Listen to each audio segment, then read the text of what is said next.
जन्मदात्या आईचा पोटच्या मुलाने खून का केला? कारण ऐकूनच हादरून जाल सत्य घटना। अलीकडे समाजातील माया ममता प्रेम जणू संपतच चाललेले आहे।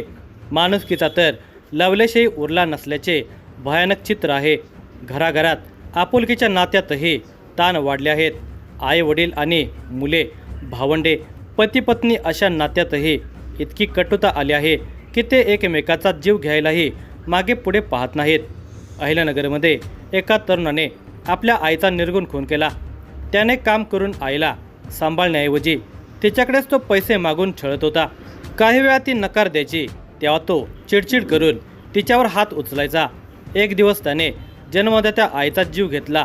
या धक्कादायक घटनेचा सविस्तर वृत्तांत पुढे पाहण्याअगोदर जर तुम्ही या चॅनलवर जर नवीन असाल तर प्लीज आपल्या ह्या मराठी चॅनलला नक्की सबस्क्राईब करा। अहिल्यानगर शहरातील सावडे उपनगरच्या पाईपलाईन रोडवरील इंद्रप्रस्था कॉलनीमध्ये सुवर्णा घुले वय वर्ष 37 या आपल्या कुटुंबासह राहत होत्या।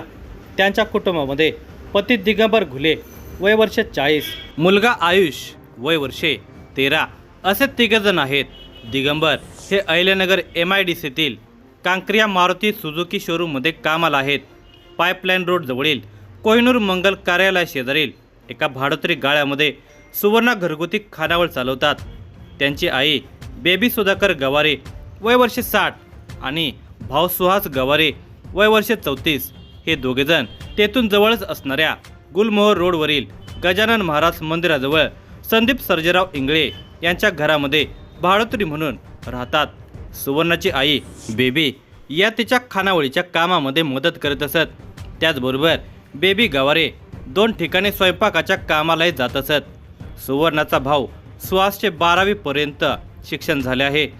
तो आईसोबत गजानन महाराज मंदिराजवळ राहिला आहे। तो काहीही कामधंदा करत नाही।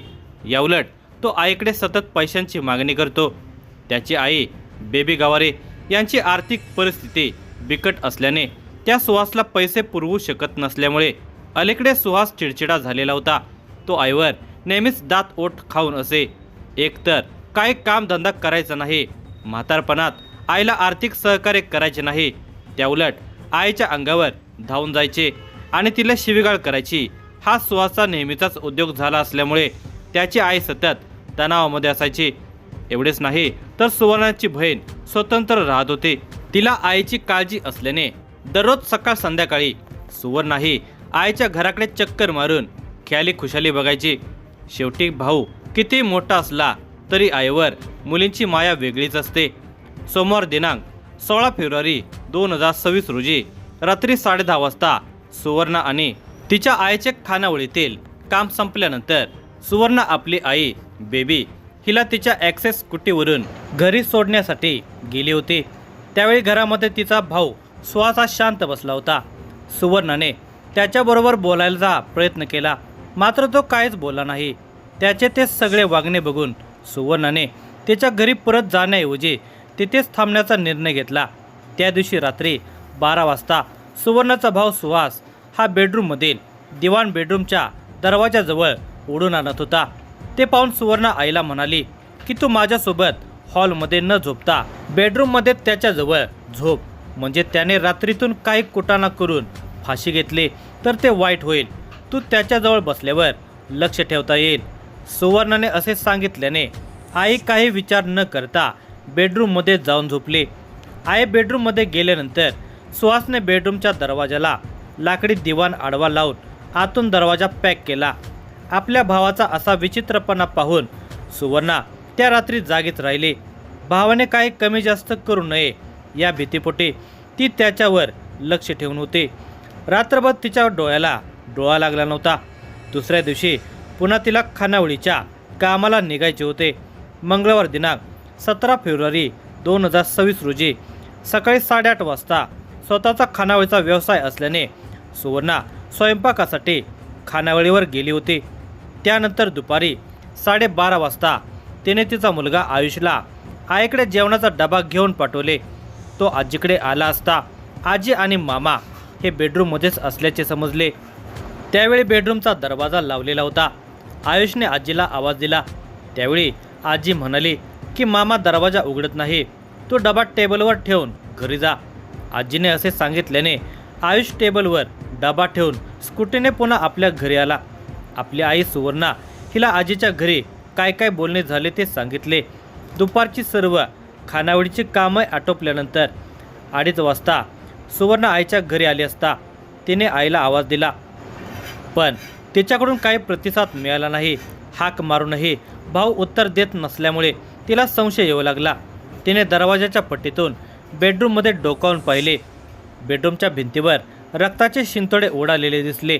बेडरूममधील सर्व सामान अस्ताव्यस्त पडलेले दिसले. आई उत्तान्या अवस्थेमध्ये होती. तिची काय हालचाल होत नव्हती. एकंदर नेमके काय झाले असावे याची सुवर्णाला जाणीव झाली. तिने मोठ्याने आई म्हणून हंबरडाच फोडला. तिने आरडाओरडा करायला सुरुवात केल्याने गजानन महाराज मंदिराजवळचे अनेक लोक गर्दी करू लागले. त्यातीलच काही लोकांनी तोफखाना पोलीस ठाण्यामध्ये कळवले.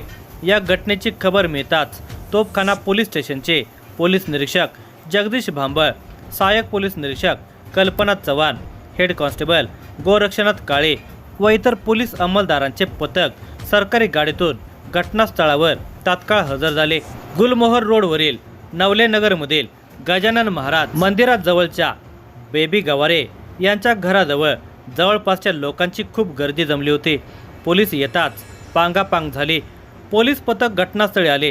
त्याने बेबी गवारे यांची मुलगी सुवर्णा घुले हिच्याकडे चौकशी केली असता तिने बेडरूमच्या दिशेने बोट दाखवले. पोलिसांनी बेडरूमच्या दरवाजाच्या फटीतून आत डोकावले असता बेबी गवारे निश्चित पडलेले दिसल्या. भिंतीवर रक्ताचे शिंतोडे उडाले होते. पोलिसांनी जमलेल्या लोकांच्याकडे पहार मागितले. त्या पहारीच्या सहाय्याने दरवाजा तोडून घरात बसलेल्या सुहास गवारेला ताब्यात घेतले. त्यानंतर बेबी गवारे यांना बेडरूम बाहेर काढले.